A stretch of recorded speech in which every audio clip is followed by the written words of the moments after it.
good. That is good, and I think it's so good that it generated the world of Facebook to go live for us, which is awesome. Hmm. So thank you so much for joining me here under the hood. I am here with the Get it I don't right. even I don't even know. I was trying to come up with a good adjective, so, or perhaps a list of adjectives to describe Quinn, but Uh-oh. what can it's the old what can one say but Quinn Kelsey? Oh, You did it again. oh, what a load. Well, seriously though, thanks for being on here with me, man. To kick off the basement, as I called it the other day, under the hood, low voice month. We got you next week. We got Christian Van Horn, then we got Morris Robinson, and then we've got Rafael Porto, a young bass baritone who's fantastic. So Cool. yeah, thanks for being here, man. My pleasure. How's Good to see everything you, been brother. going? I mean, well, let's talk for a second about how in this crazy pandemic, I know that what a week ago you had the opportunity to do what everybody else is wanting to do. You Yeah. got a chance to sing in the Bohème there at Palm Beach Opera, right? Hmm. What was that like? It was wild, man. You Did know, you remember how to do it? and You were like, "Questo ma." Wait, how's this yeah, go? yeah, yeah, yeah, yeah, exactly. Mine, mine. No, I mean, as I'm sure everybody's aware, we all eyes, all eyes were on Palm Beach. All eyes on Palm Beach. Oh, sorry. Um, Is that a song? all eyes were on Palm Beach to see if they could pull it off, if they could be successful in going back to live theater Yeah. in some capacity. And so of course it wasn't without its flaws and its hiccups because it had never been done before. But they presented La Boheme, Magic Flute, and Pagliacci all kind of on the heels of one another. Well, actually, no, totally overlapping. Yeah. And it was only two performances each, and they had kind of planned for a third performance, and then never went through it. I guess people were still apprehensive to be out in public or whatever. So How so was we the stuck. attendance? Did people come? People came, but you could feel that people are just still itchy about being in public like that, being in a group of people. Yeah. I mean, Um, understandably, but of course, they moved out of their regular venue, and we were at the I think amphitheater. It's like a concert rock kind of type of a venue. outdoor. Yeah, out west, like just west of the airport. So, Okay. questo marroso mi amole. Exactly. Thanks. But it number one, it allowed them to sell 1,000, 1,500 seats in a 6, 7,000 seat space, so that they could keep everybody spaced Safe. out. Yeah, Yeah. and for all the ways that the company was challenged to make it all work, I feel like they totally pulled it off, and I hope that this shows people that it is possible. I mean, obviously, a lot more challenging for companies right now in the cold, Yeah. Yeah. but that it can happen. And they had all their safety protocols lined up. They provided us masks every day that we came to rehearsal. They had stuff pretty well figured out for this being the first venture Yeah. back to live theater. So I know that I know that my colleagues and I were all felt safe. I know that the company people felt like they were doing what they could to make it all work. And yeah, it was weird. Oh, what is this? What is this again? This whole standing up on a It's stage like, wait a minute. I got money in my bank account again. Wait a yeah, minute. yeah. What's going Oh, on? Mickey D's for everybody. Um, Yeah, yeah, but I mean, yeah, it was. I totally understand that we all know how fortunate we are and we were to be able to get to do it again, and so I made sure personally that I thanked everybody at PBO of course. for having us and giving it to Yeah. us again. I mean, we just had a comment in the chat. Alicia Tafoya said that they just directed an opera that'll be out in a few weeks. People are still producing, and that she loves that people are innovating and being successful in this. Alicia, we're talking about Palm Beach Opera. They just did sort of a triple bill, Pagliacci, Bohème, and flute that they did in an outdoor amphitheater. I know I just saw Glimmerglass's trailer for their upcoming festival. They're going to build an outdoor theater and have Yep, people out on the lawn, socially distanced. So, yep, yeah, I mean, I think it's great. I mean, whether you're doing stuff, online, virtually, and producing that way, or finding a way to be in person safely outdoors. I mean, I was somehow able to navigate the maze of the CVS COVID vaccine thing the other day, and I got my first shot just yesterday. So, I mean, people are definitely getting vaccinated, and hopefully, the more that happens, then the more um, safe everyone will feel. And I don't know. I guess at some point we get to a mark where it's like, okay, can we? How do we reach that barrier where it's like, okay, now it's safe for everybody to let their guard down. I mean, I think that my state. I don't know if you read about this, but our governor Greg Abbott he lifted the mask mandate. he did. Yeah, so it's interesting. I mean, the other side of that coin is, of course, that he's giving people the opportunity to open up the restaurants to capacity, and they're giving him Right. the opportunity. Of course, I see it in a way where it's like, well, people who were not born with all of their um, brain cells are going Faculties. faculties. That's a good way to say it. Yeah, yeah, yeah. Are going to be like, okay, fine, I don't have to wear this mask anymore. We're great, So Well, and I agree.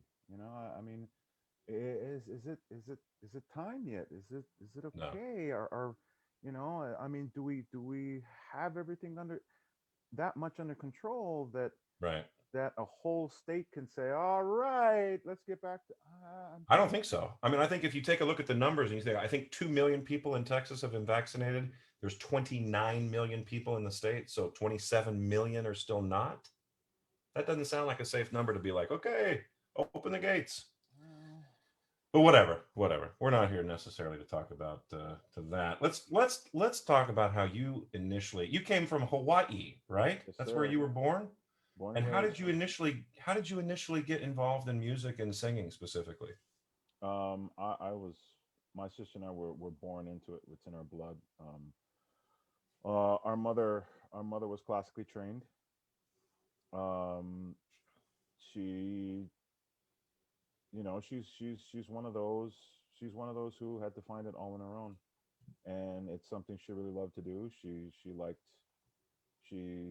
playing piano. She liked singing. She sang. She was a good church girl. Went to church every Sunday with her folks, and the singing part was what really attracted her, Hmm. and it was something that she discovered very early on in life, that she could excel at, and it was definitely, one of the great loves of her life was to be able to sing and make that noise, and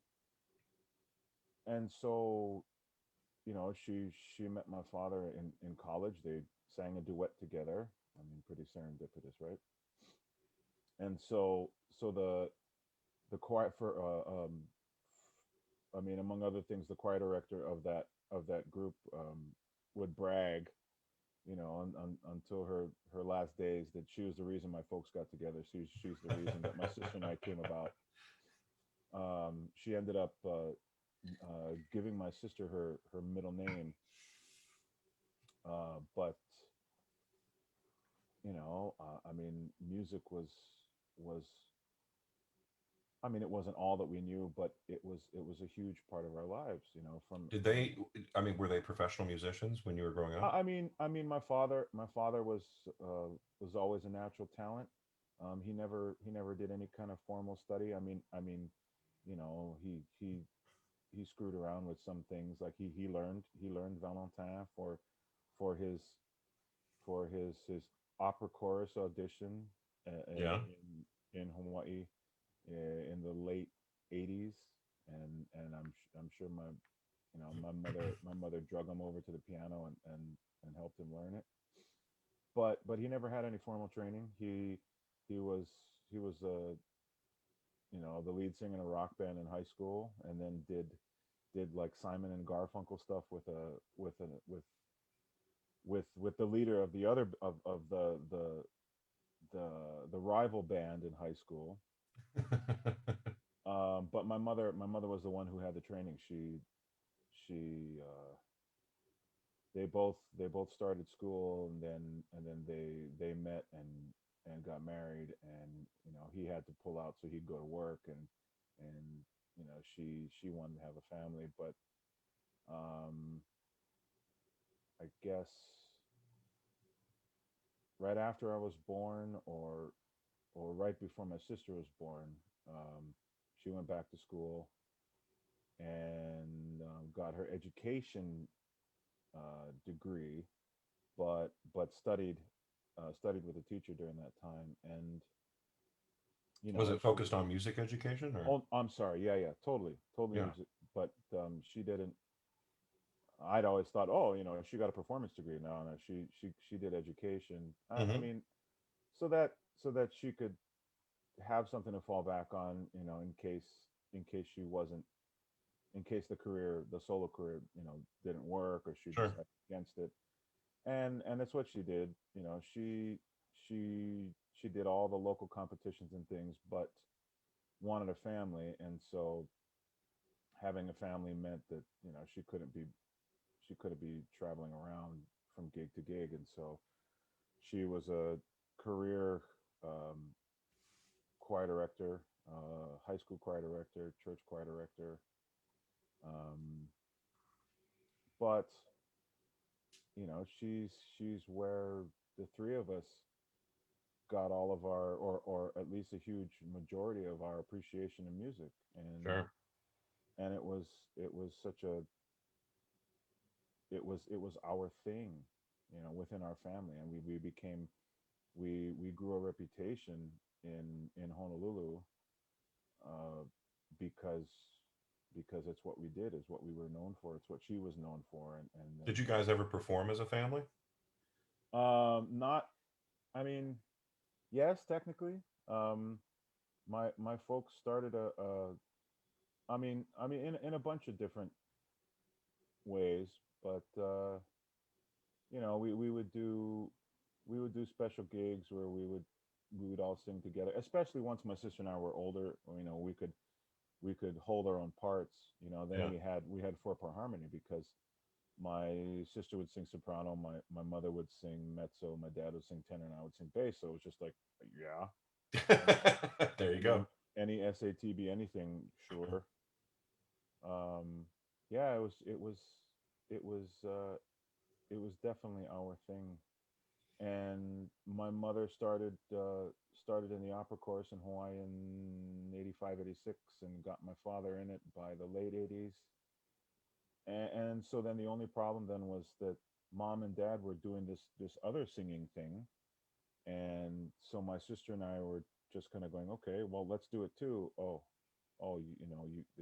it's in these weird languages we don't know. Right. And that we'd be up way past our bedtime. And But what age are we talking here? well, when they started, my sister and I were still in elementary school. Okay. um but as soon as we found opportunities, my sister and I got in. The first opera I experienced was Aida in 1991. They're at um Hawaii Opera Theater. yeah. So my mother was in the adult chorus, and my father and I finagle this really weird way of getting in. My father was singing in a glee club, and because of the need for a big chorus, the opera company reached out to that glee club and said, we need guys to sing opera. And they're asking a bunch of guys who didn't know what classical music was, other than what they heard on the radio. Right. And they said, we won't audition you, all you have to do is agree to learn the music and we'll take you all. And so my dad said, here's a chance. Yeah. Asked the director, who, as it turns out, was the same director who got them together. She was conducting this glee club, and he said, well, can my son join the group? And she said, well, yeah, but he has to learn all our music. He can't just join the group to sing in the opera and then split. Right. But that's how I got in. And then 2 years later, the opera company started a full company-wide internship program, which, among other things, allowed school students to join the opera course. So I didn't need to do some backdoor deal to get into opera course. The intern program allowed me to get right in, and the only thing was I had to audition every year because you're in school and your voice is Right. still maturing. And they always had opera. They always had children's choruses. So my sister got into the opera through all the children's choruses. So in 1995, my mother was hired to sing Frasquita and Carmen. My dad and I were in the adult chorus. My sister's in the children's chorus. And then Wow. in 1996, my folks and I were in the adult chorus of Turandot. My sister was in the children's chorus. So, How cool. and then we kept on. I went to college. My dad decided to go back to school, and so he pulled out of opera chorus because it was going to be too much for him. And then my sister graduated from high school and went to Westminster in Princeton. Yeah. So, but it was just it was who we are. And How amazing. So you said your first experience with opera, seeing it or being in one, was the one that you were in when you were in Aida? 13 years old, first tenor in the priest chorus of Aida. There you go. There you go. Um, so do you remember at what age you had a thought to yourself of like, yeah, this is what I'm going to do. I'm going to go to school and study singing, and this is the career that I'm going to have. Like, do you remember when that kind of, I mean, it was definitely right at the beginning of college, because I had to make some kind of decision, because yeah. I mean, otherwise I would have just been wasting time and money. And where did you go Um, to undergrad? well, so I stayed home. I didn't know anything about music schools, or what the hell I was supposed to do, where I was supposed to go, how I Right. was supposed to get there. Um, Hawaii Opera Theater is this little regional company, and they didn't have any kind of mentorship, anything. I mean, I'm sure if I had thought about it, or if somebody had given me the idea, I probably could have nagged somebody at the company and asked questions, but I It's didn't not the way it know. worked out. Yeah. So I thought, okay, well, I'll just stay home and register at the university and start uh, getting credits taken care of, and then like getting a scholarship to a Ivy League school or something. If something music related at a higher learning institution came along, well, then I haven't wasted any time. I'll transfer the credits, and then I'll go wherever I'm supposed to go. Sure. But the crazy thing was, staying home was one of the best things I ever did, because my second year in college, a position opened up at one of the big churches for a low voice soloist, and so immediately that gave me a bit of discretionary income every month, as well as on the fly sight singing, and you know you know Chances to perform. yeah, soloist work, two oratorios a year, and it built up my quick fire sight reading and singing skills. And then that same year, the opera company rolled out their brand new little studio, Hmm. which for them, for Hawaii was huge. And I mean, my God, it was right place at the right time. And so this was Um, like your sophomore year of undergrad when this was yeah, happening? and so it was like all of the opportunities that I otherwise would have expected to have had a better, a more of a chance to to um, to access if I'd gone away Right. came to me Yeah. Yeah. because they're reaching out to directors and coaches. They made a deal with the symphony that if the symphony that whenever the symphony brought in opera singers, opera stars, that uh, the opera studio would get their hands on them for a night for a master class. And then eventually they started uh, propositioning their artists during the season to do coachings and master classes and things with the young artists. So How many people were in the studio when it first? I mean, it was probably 10 or 12. Oh, well, I mean, that's pretty significant. Yeah, lots of military wives, lots of college students. Um, And you know, are you saying that you were in it from the get go? Like you were involved with it yeah, from the very first yeah. inception? That's amazing. And so I met Marilyn Horn. I met the music staff from the Opera Center in San Francisco. I met Richard Perlman, the former director of the Opera Center here in Okay. Chicago. Through him, I met Marlena Mollis. So through that studio, I worked with a bunch of artists who came in for the regular season. It got me to Chautauqua. It got me to Marilla. It got me to Chicago.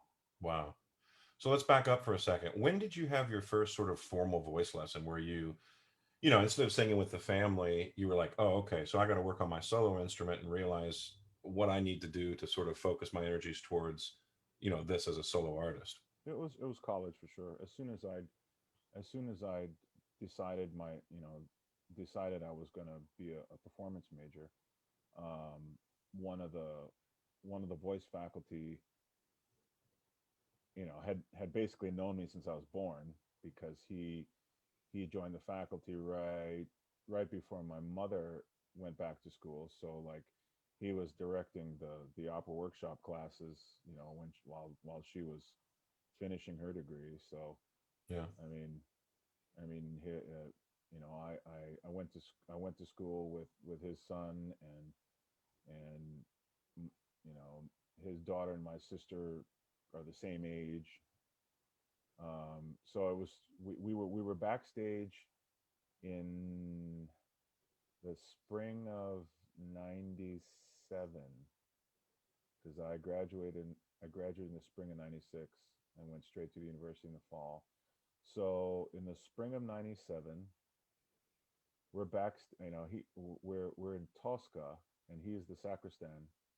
And I kind of pass him, and I know who he is, and he definitely knows who I am, and so we're kind of hanging out there, and he just kind of looks over, and you're just kind of talking shit, and so are you how's it going?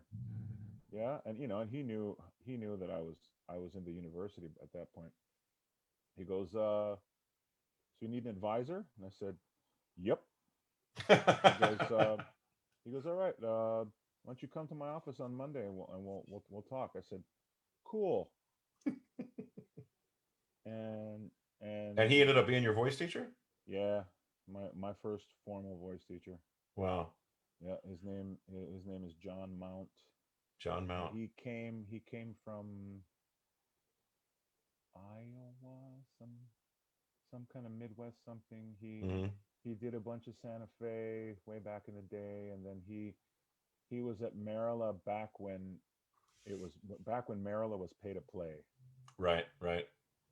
and told me all the horror stories about how it felt so much more like Europe, where where you had to get in by yourself. You had to find a place to live and then figure out how to, where the opera house was from wherever you figured out, you were living, and it's so different now. So, I know, right?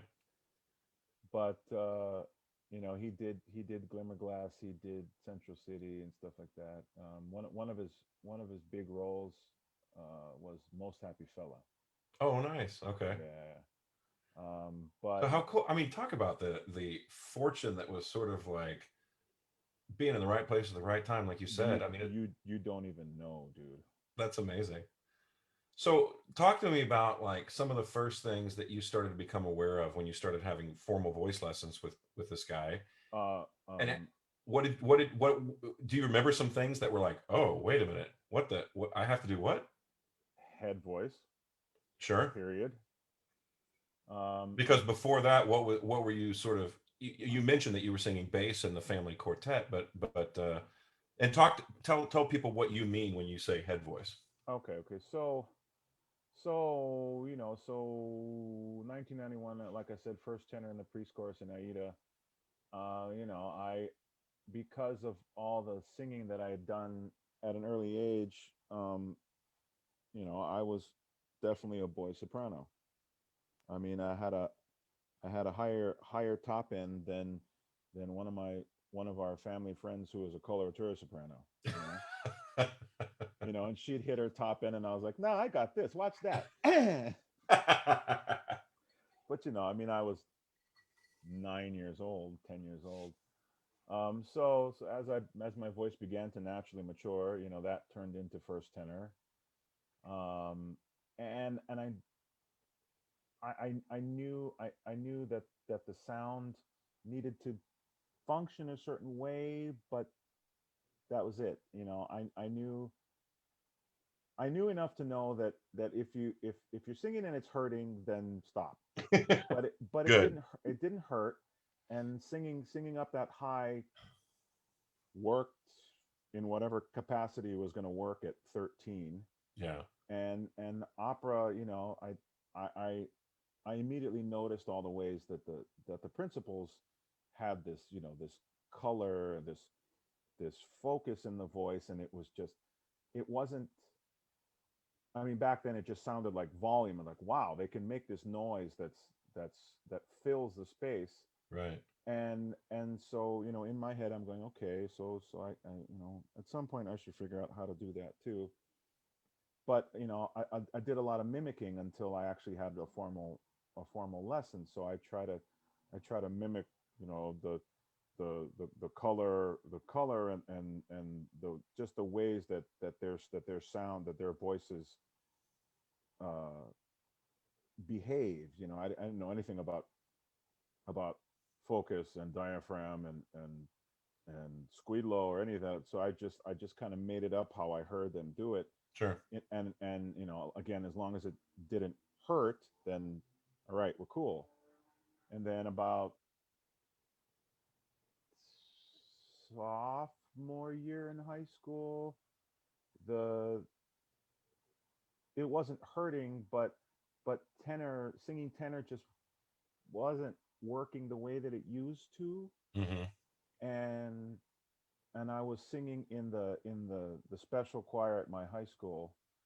um my mother didn't let us sing in choir because we'd sung in choirs with her for years, and she's like, nope, go, I want you to go and play band so that you actually learn how to read music. Wow. And that was the Wait, right what thing to do. instrument did you play band? Yeah, What instrument do you play? I was a Oh, trumpet there you player. go. I played trumpet. Yeah. How funny. But and that was the right thing to do because it forced me and my sister to actually learn how to read Yeah. Learn read how the to read scribble on music, the page. Yeah, understand rhythm. yeah, key signatures, all that. Yeah. But so in the select choir, um, yeah, I could just tell that singing up that high wasn't working, Yeah. and wasn't working in the most simple of terms. Of course, I probably could have had a lesson with somebody and made it work, and made it work a lot better than it was. But at the time, it just kind of went, no, no, this, I can't. we're doing the choral version of highlights from Miss Saigon, and I'm going, a song played on a solo saxophone, and somebody in the middle of that semester, one of my one of my classmates was just like, can I drop down because it's not, and she said okay, and I was like, yeah, you know what, me too. Me too. Me too. And the voice dropped like through the floor, and it wasn't, I wasn't doing anything. I remember back, I wasn't forcing it to go down there. It just, that's where it went. Whoa. Yeah. Yeah. Yeah. And that's where it stayed from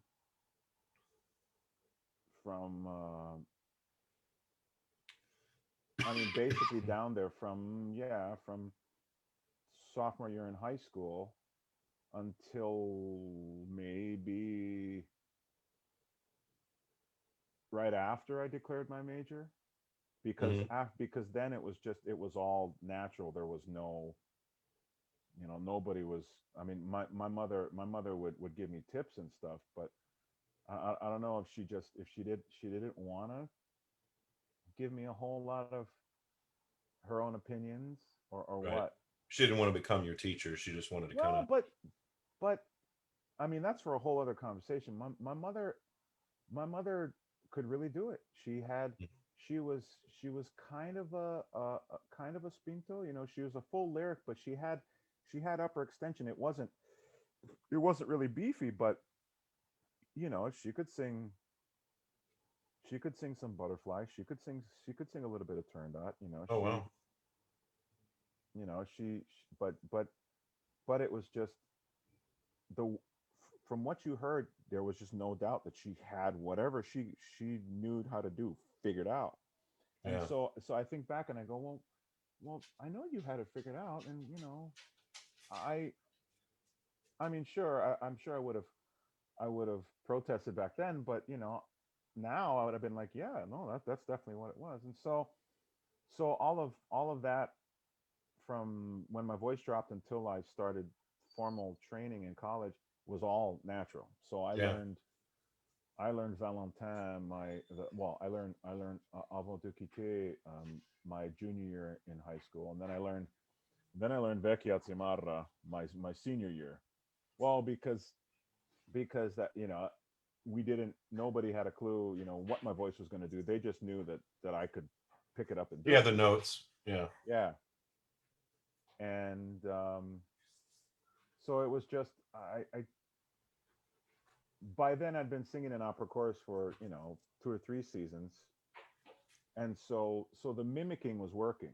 I could make it sound like those principal singers who came in just for the shows, and it was serviceable. Nobody nobody really questioned it, whether it was because of my family reputation or because I was just faking myself out and faking everybody else out into thinking that, oh yeah, he's, you listen to Fun. that, he knows what Good. he's doing. Right. Well, you mentioned head voice. You mentioned that Right, one of right. So the head first so head teachers. voice. So then I get to college, and one of the immediate things that needs to be addressed is head voice. How to make that transition from the normal speaking range to that range up above, where you sing all the higher notes. Hmm. And so there's a transition point between those two voices, which we call the passaggio.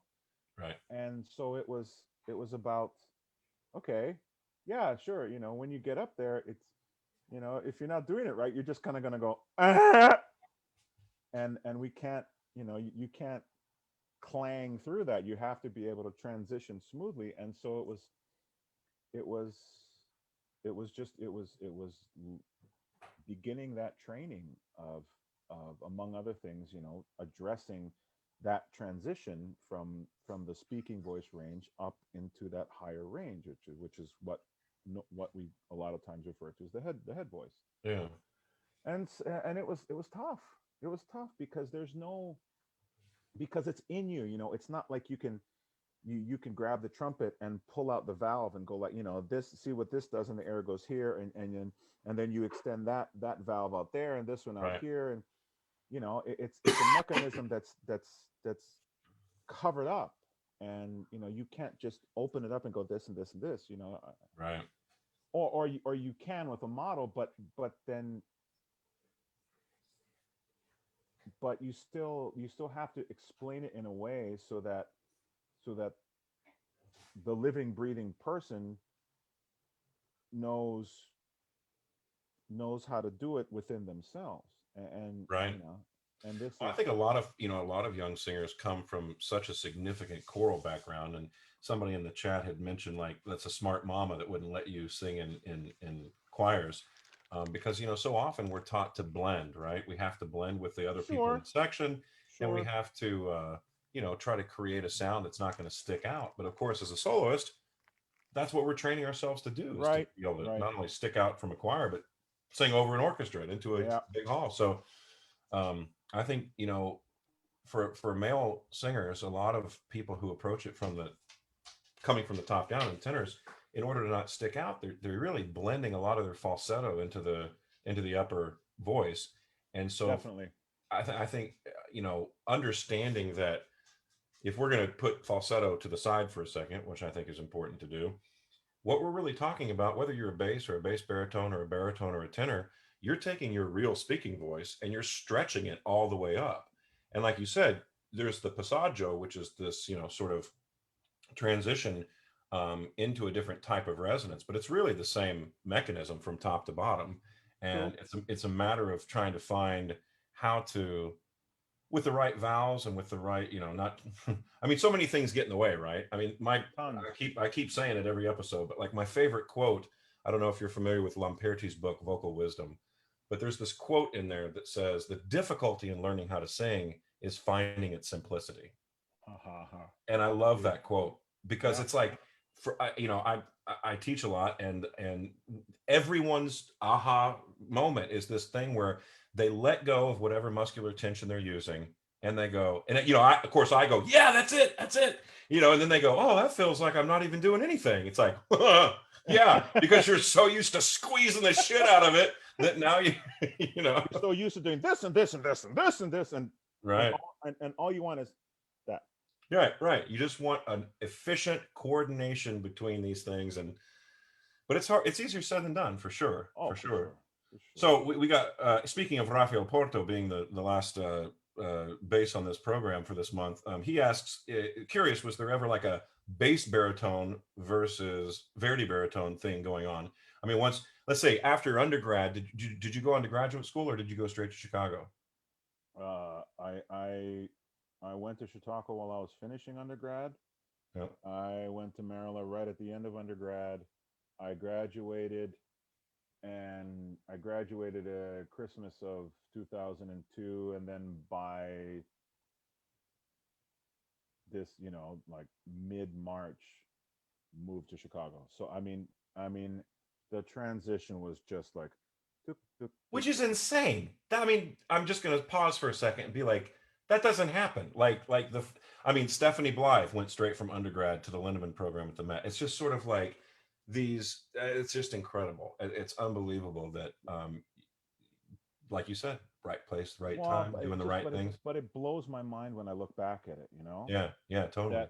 That I really came out of nowhere because I had no clue what I was doing. My mother was my mother and my voice teacher at the time were like, the standard, and whatever I had absorbed from guest singers who had come in over the years, but Yeah, that was it. And the vocal program at the university in Hawaii what was there, and they churned out vocal majors, performance majors, education majors, whatever. But sure. I mean, I mean, other than what I absorbed there, I'm just kind of going, okay, next. So Stephanie Blythe just said sometimes having no clue is a good thing. It's absolutely right. Why is she so smart? Watch it, girl. I know where you Mm-hmm. live. Mm-hmm. Sort of. So when you got into Chicago, well, what'd you do at Maryland? Uh, I did Bohème. I did Bohème. Marcello? Yeah, and then I sang in the chorus for Merry Wives of Windsor. Oh, The it was Otto Nicolai? oh the chorus guys were like the rugby team, and then we got all. I mean Simon O'Neill. Come on. Yeah. Simon. So we got all excited and like did bandages and bruises and stuff. Oh yeah, we went off the deep end. That's amazing. But the transition was just like one to the next, and I mean, I was, I mean, the timing was so perfect because I'm finishing up school, so I'm not bogged down with classes, so I could go away for the summer, so Yeah. I could finish my last class the summer that I was in Maryland, and audition for Chicago while I was in Maryland, knowing that I was going to be done with school at Christmas, and then there wasn't going to be anything the next year, and so I mean, you know, It's like, I mean, looking back on that, I mean, I know you just said that it's kind of, you're blown away by it, but I mean, like, would you have changed anything? yeah, I don't know. That's a tough call. Just I mean, I don't know. I mean, sure. Looking back, there I now I know all these other ways that I could have gone.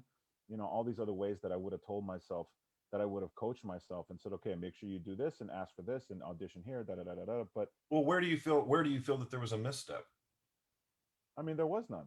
Well, that's my point. But why would you go back and change anything? Well, but so I mean, it's all hindsight now, right? Yeah, of course.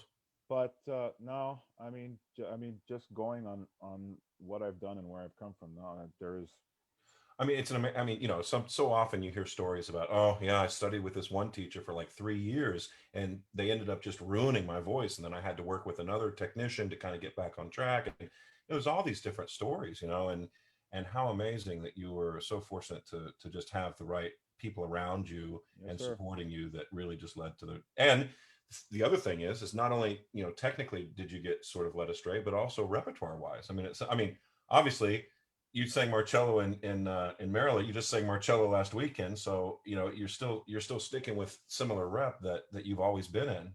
The only I guess one of the only anomalies uh, in my last bit of development as a young singer before I considered myself an actual working singer Yeah, was that and maybe it was from the middle of college until the end of Chicago that generally there are two types of people. One camp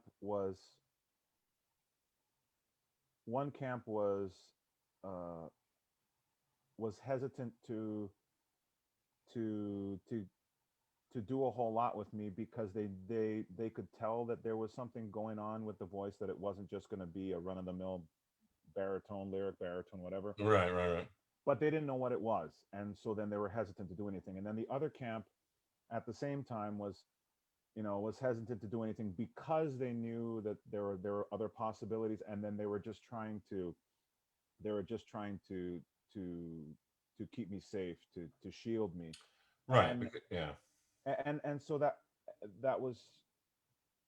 I mean, I guess the only thing I never did was to question them and be like, why won't you give me little roles? Why won't you let me do this and this and this? Tell me, because I'm wondering. I'm watching all my other colleagues sort of pass me by and get these Especially if you're assignments, friend, especially if you're friends with Simon O'Neill. especially Jesus. No, I quickly realized that I had a lot of friends that were tenors. When I started feeling the same thing, I was like, what the hell? All these people are just like skyrocketing in their careers. And Yeah. I started to take notice. Oh, they're all like Rossini and lyric and specialized tenors. And yeah, it takes a little bit longer for the lower male voice to develop and get into the rep that you really are going to excel in. Well, once you know what that rep is. Yeah, exactly. You got to figure it out first. I mean, Lord knows I sang enough Handel and Mozart stuff before I realized like this feels weird. Well, I mean, it's good. Don't get me wrong. I think that every singer should be able to sing Handel and Mozart. I don't oh think that yeah. that I mean, hell, I think agility is sort of the telltale sign of a good vocal health. But Hmm. um, there is a certain I don't know, a certain type of rep that feels like, yeah, I'm home. This feels great. This feels really comfortable. And that's across the board. That's one of the I think that's one of the hardest things to get a young singer to understand, that you will only be built for exactly what you were meant to do. And your challenge, if you choose to accept it, is to figure out what the hell that is. Yeah. That's why you go through your years of training, your years of lessons and coachings, and learning the smaller roles and covering the big ones. Is that the whole through all of that, you have to be paying attention to all of this, and recognizing how this is working and how it's not working, and when it feels good and when it doesn't feel good, in order for you to figure out what the hell you were meant to do. Yeah. Yeah. Whether you were supposed to be a bel canto singer, whether or not you were supposed to go into Wagner, whether or not you should be a Verdi singer. I mean, Whatever it may be. well, it's just I've seen enough of those poor singers who for whom it was obvious that they're meant for this, but they want to do that, and they Right. just bust their ass to get there, and it's never going to go there, and you're just kind of sitting there going, You're like, you do realize if you just looked at these roles that yeah, you, yeah, yeah, just yeah.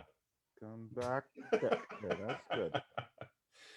But it's interesting because as much as we, I mean, one of the most frustrating things I could imagine would be when the music that you're passionate about is not the music that's suited for your voice. Well, And and yeah, yeah. and what do you do? Drive you nuts. Yeah, right. Well, have you had the chance to work with some young artists along the way in your career? I still consider myself to be pretty young. So I never went to school for education. I was just a performance major. So I've been really not hesitant, but I've been just really uh, reserved about accepting these opportunities. I'll do stuff on the side with people if they want to have a coaching, or if they Hmm. want me to help them with something specific. But I don't. I'm I didn't go to school for it, so I don't.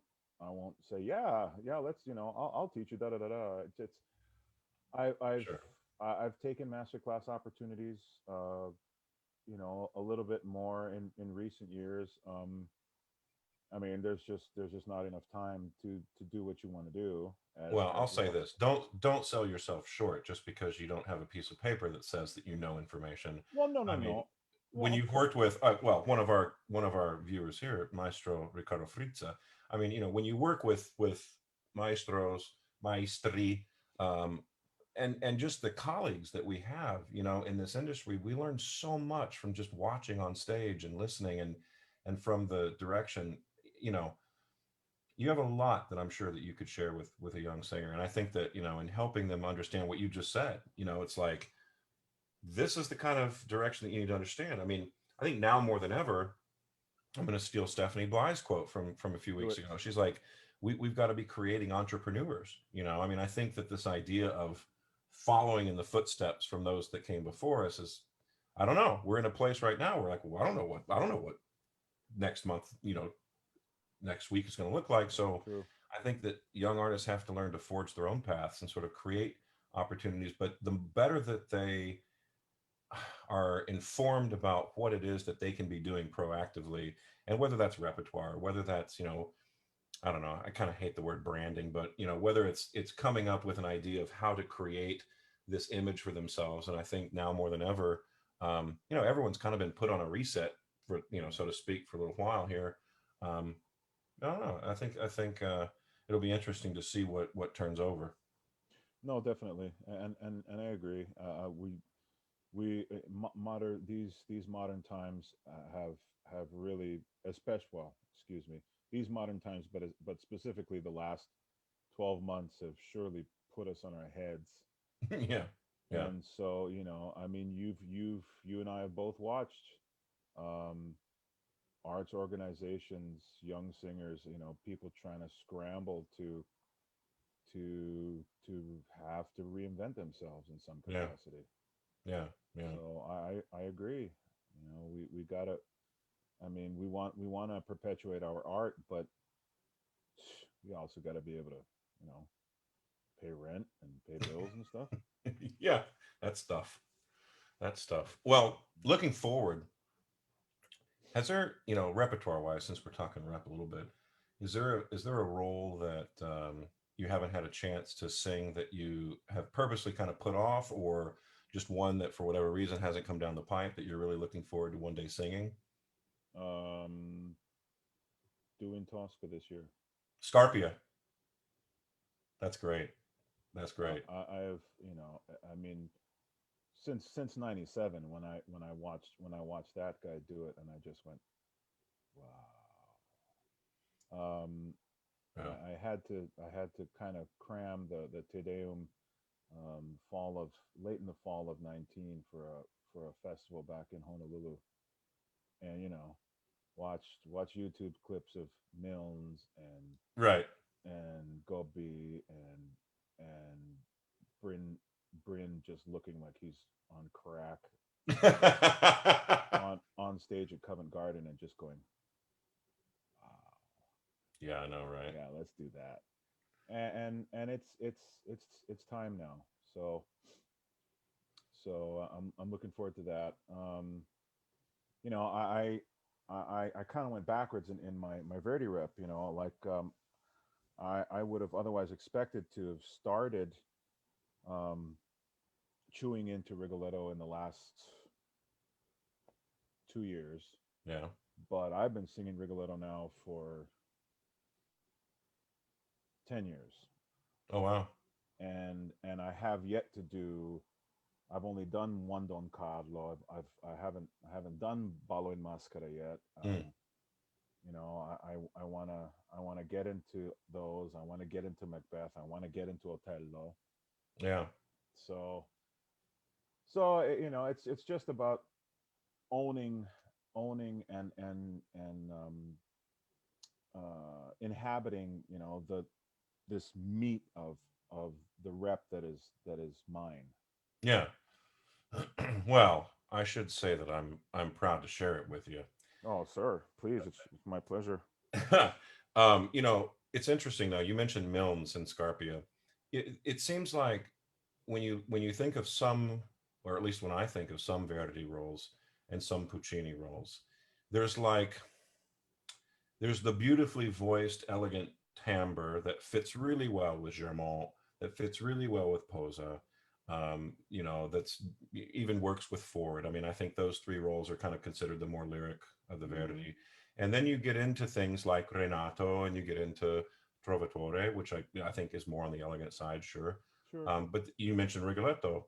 I think, I mean, I know that I personally have lost a couple of Rigolettos to someone because I didn't have the right kind of gruffness to my Oh, tone. man. You know what I mean? But okay, Yeah. have you heard that as well? Well, sure. Yeah, I mean it's like, so going with what you're saying with Scarpia, it's the same thing. It's like, well, yeah, I mean I know for me personally, I mean I've had the fortune of singing Scarpia now a handful of times, and it's like, yeah, no, my Scarpia is not going to be like Tito Goppi's, right? It's not going to be the kind of it's going to be more like Milnes. It's going to be more elegant. It's going to be Yeah. more beautiful. And I think that there has to be a reason. I think Tosca has to find a reason to love. There's got to be an attraction. There's got to be Oh, something sure. there. And I think that in all of that rep, Rigoletto, Scarpia, just the sort of traditionally more thought of as like, I don't know, whatever, not the beautiful lyric roles. Well, well, can you sing the shit? Yeah, exactly. That's a great question. If you can sing it, if you can start it and finish it and not feel like you're completely devastated afterwards, that you're completely destroyed, okay. And It's a good after starting place, at least. after that, it's all interpretation. You know, I mean, one of the reasons why I was kept from from Scarpia until now is because people, you know, there's so many people who were so worried that I was just going to go. Ugh. Yeah. And I understand, you know, it's why I have to wait for roles like Nabucco, you know, because people say the same thing. Ugh. Well, But you know what? So I had the chance to sing Nabucco as well, and I got to say that that was his second opera. And while it is very early Verdi, the tessitura of Nabucco sits a solid minor third lower than almost every other Verdi role that I've sung. and Well, so the point of that is, well, oh, wait, well, my point is that I mean I don't know about you, but I would rather sing a G flat than an E natural. okay. If I'm having, you know what I'm saying? Like E Yeah. naturals for me is one of my least favorite pitches to sing. And if the tessitura is right in there, instead of, like for Germont, for example, when like even in the aria di Provenza, E che pace Dio mi zaudi, all of that is finding its way into a really comfortable area for me. But I personally, I mean, I've only done one production of Nabucco, but when I did it, I just thought, this is lower. This is I had to kind of adjust I was like, wait a minute, hold on.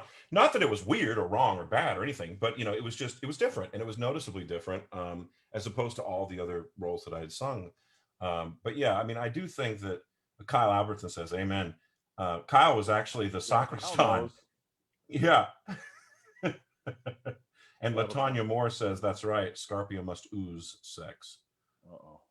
Easy. Easy there, Latanya. Easy. Well, and Kyle knows because Kyle just did Tosca. He Oh yeah, he just did the Scarpia at the what was it uh called? Phoenicia. Phoenicia Yeah, yeah. thing. Yeah, That yeah, yeah, yeah. did you see that? That was Dude, that damn was the good. most, Kyle. That was and I think I told him, I was like, that is the coolest looking, like taking graphic effects and putting it with it. That was amazing. It looked Damn like you, some video Kyle. game. Damn you for looking like Darth Vader up on top of a building. Exactly, Oh, exactly. It's like the things of sci-fi movies and shit, man. That was amazing. and I'm like, I want to do it. I want to do that. That's awesome. Well, I mean, I will say, going back to Tosca, there are moments in Act Two when things get heated, where the orchestration certainly makes you feel like you want to go. "Ugh." Well, Um, sure, but sure, I think you sing it with your voice. You sing it. You make sure that you never go into the red, right. as I like to say. And Well, that you know the energy and the energy and the emotion of it doesn't mean that you stand on your voice, that you put your proverbial foot on the neck of your voice. You hopefully just not. well, no, but you know why this happens to so many younger singers, that they're kept away from these roles Yeah. because there are people who expect that gravel in the voice. There are people that expect that excessive force, and for what why? Yeah, I know. Kyle says his Scarpia definitely wasn't legato and smooth. Amen, brother. Like we're just gonna here's the scarf. You're just gonna go. Exactly. Yeah. Well, it is what it is. Well, dude, I can't thank you enough for hanging out with me and talking a little shop here under the hood. It's great to see you again, and I can't wait for us to hang out and grab a drink together when we Yes, when please. we have the chance, right? Family good. Yeah, yeah. Everyone here is okay. In fact, we've got my father-in-law in town for the weekend. Sweet. It's nice, and he's been vaccinated. My wife's been vaccinated. I just got the vaccine, so it's kind of exciting to see things turning a new leaf and getting into the right direction. But So yeah, you got the vaccine. I got the vaccine. My friend was like, "Let me know if you turn into a zombie." It's like, well, I'm okay. My mom, it's kind of great. My mom has gotten both. My grandma, who's 100, has gotten both. Wow. My stepdad. So yeah, it's kind of exciting to see. Everyone in my sort of little bubble is Yeah. good. So Where in Texas?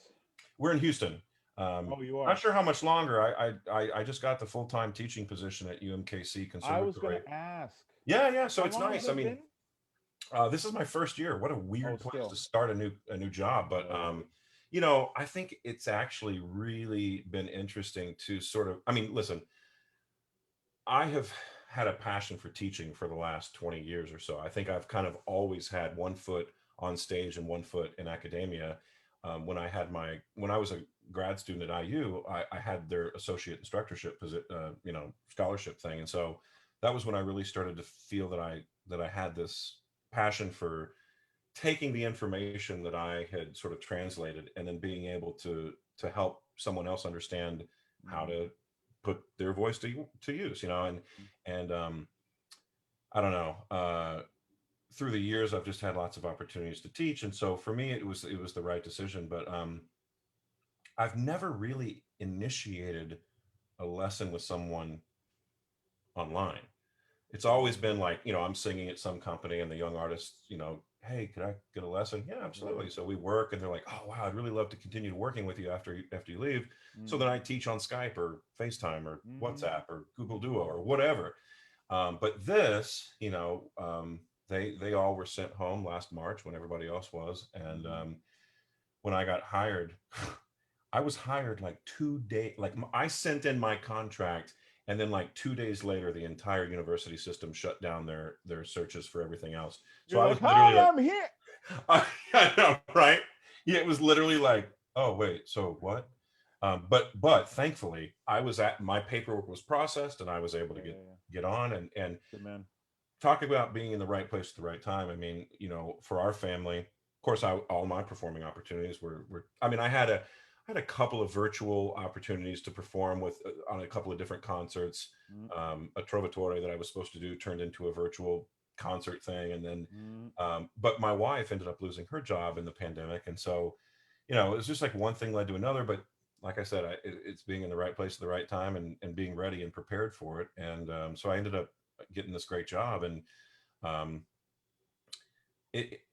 I definitely look forward to actually, being there in person and Sure, sure, working with sure. my colleagues and students for sure. But the other cool thing is that they're so supportive of their artists, their faculty being out on the road teaching or singing, so that Yeah. I can balance this whole thing, which is great. Well, if you ever need somebody to come and screw up the minds of your students, But done and done, man. That don't sounds do like it a like that. Do it like this. hey, at the very least, we go out to the plaza there, and Kansas City's a great town. So yeah, we'll definitely find an opportunity for that. Barbecue. Yeah, you've ever heard of barbecue? They know a few things Ooh. about that, and that's coming from a Texan, so Right? yeah, they can do it. All right, man. Well, hey, have a great rest of your Friday. Have a great weekend, and Thank you. continue to make all of us other baritones envious and in awe of what you're doing up there, man. I'll be up on the stage going, Weston, All right, all right, all right. Yeah, Mark Delavan. I still keep thinking that there's a like a three baritones concert in the works, and I feel like that would not be a thing that people would not want. I think I they do want that, I am in. right? I once did a four baritones uh largo al factotum. There you go. Like we just went we sang the whole thing, one at a, part at a time. And Right. the funniest part was knowing when to let the next guy know that you were going to end the phrase, and he had to pick up the next one. Oh, I felt like such an idiot. Pronto fa tutto, non è c'è giorno. Somebody torna, you just stop. Yeah, yeah. Well, I know that Brian Email and Michael Fabiano and Matthew Polenzani just did a thing recently in Dallas. So I think maybe you, me, I don't know who, maybe Troy Cook, maybe I don't know. We figure it out. We'll figure it out. We'll make it work. Will Liverman. I don't know. There's a lot of great singers out Hmm. there. Hmm. We'll make it work. We All will. right, dude. Have a great rest of your day and a great weekend. And thanks again for being here. I appreciate My it, man. pleasure. Tell Morris and Christian I said hey. I will. I will. All right, dude. All Take right, care. man. Be Take safe. care. All right, you too. Bye. Bye.